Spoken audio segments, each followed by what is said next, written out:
একদম সিলেট বর্ডারে বাংলাদেশে পাহাড়ি পাদদেশে লুকিয়ে থাকা একটি সুন্দর ঝর্ণা দেখাতে যাচ্ছি আজকে আপনাদেরকে। এর সাথে দেখতে পাবেন সিলেট তামাবিল এমন সুন্দর রাস্তাটি। স্বচ্ছ পানি আর ছোট হওয়ার কারণে এটির নাম আদরি। নোম্যান্স ল্যান্ড থেকে দাঁড়িয়ে দেখে আসলাম মেঘালয়ের দুটি ঝর্ণা।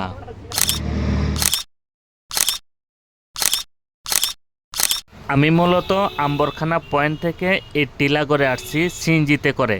জনপ্রতি ভাড়া হচ্ছে লোকালি 15 টাকা করে। টিলাগড়ের এই পয়েন্টে দাঁড়ালে আপনারা জাফলং তামাবিল শ্রীপুরের বাস পেয়ে যাবেন। এখান থেকে শ্রীপুর যেতে বাসের সময় লাগবে 2 থেকে আড়াই ঘন্টার মতো, আর ভাড়া পড়বে 95 থেকে 100 টাকা। আপনারা চাইলে সোবানীঘাট থেকেও বাসে উঠতে পারবেন যদি ওই দিক থেকে আপনাদের কাছে হয়। যারা ঘুরতে আসবেন দোয়া করবেন যেন এই ধরনের ওয়েদার থাকে। বর্ডারে ঘুরতে গেলে এই ধরনের ওয়েদারটা খুবই গুরুত্বপূর্ণ। বাসে ওঠার পরে চাইলে আপনারা লম্বা একটা ঘুম দিতে পারেন। এই গেটটার নাম হচ্ছে শাহপরান গেট, যেটা কিনা তামাবিল যাওয়ার পথেই দেখা যায়। দেখেন দূর থেকে তামাবিলের বর্ডারটা দেখতে কত সুন্দর লাগে।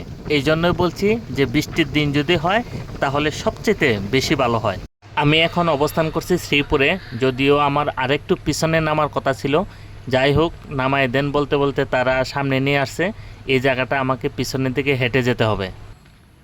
মেইন রাস্তা থেকে বাগানের ভিতরে প্রবেশ করতে হবে। এই হচ্ছে চা বাগান। এই রাস্তাটা ধরে আপনারা যদি সামনের দিকে যান, সামনে গেলে 2টা রাস্তা পাবেন। আমি একটু দেখাচ্ছি আপনাদেরকে। এই চা বাগানের ভিতর দিয়ে কিন্তু হেঁটে যেতে হবে, কারণ হচ্ছে এই রাস্তাটা হচ্ছে শর্টকাট। চাইলে আপনারা এই পাশ দিয়েও আদরি ঝর্ণা যাইতে পারবেন, চাইলে ওই পাশ দিয়ে আরেকটা রাস্তা আছে, ওই রাস্তা দিয়েও আপনারা ভিতরে প্রবেশ করতে পারবেন। যতটুকু মনে হচ্ছে যে আমি এখন ঝর্ণার একদম কাছে আছি, তারপরেও এখান থেকে আমাকে আরও 10 থেকে 15 মিনিটের মতো হাঁটতে হবে। ভিডিওটা শর্টকাটের জন্য আমি স্কিপ করছি। আর এখান থেকে দেখেন ঝর্ণার আওয়াজ শোনা যায়। আমি একদম ঝর্ণার কাছে।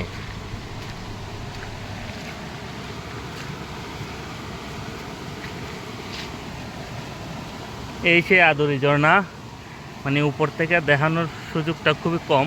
আমি একটু ওই পাশে যাই, তাহলে ভালো করে দেখাইতে পারবো। এই হচ্ছে ঝর্ণা এল আমার মূল রাস্তা। ওই পাশ দিয়ে সম্ভবত আরও আছে। এই হচ্ছে ঝর্ণা এল আমার মূল রাস্তা। এটা খুবই সহজ, মানে এই জায়গাটাতে আসা খুবই সহজ, অনেক সহজ। তবে ঝর্ণাটা দেখে আমার কাছে খুবই ভালো লাগছে। পানিটা উপর থেকে পড়তেছে, আর এই যে ঝর্ণা, ও ঝর্ণার এত অসাধারণ ভাই।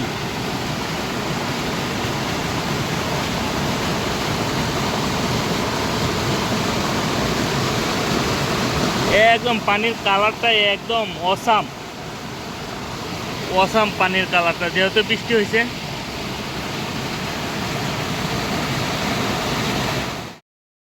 এই 2টা ঝর্ণা দেখার জন্য আপনাদেরকে আসতে হবে জৈন্তা হিলি রিসোর্টের সামনে। হিলি রিসোর্টের শেষ মাথায় দাঁড়ালে এই 2টা ঝর্ণা খুব সুন্দরভাবে দেখতে পারবেন। এই জায়গা থেকে ঝর্ণা দুটি দেখতে সবচেয়ে বেশি সুন্দর লাগে।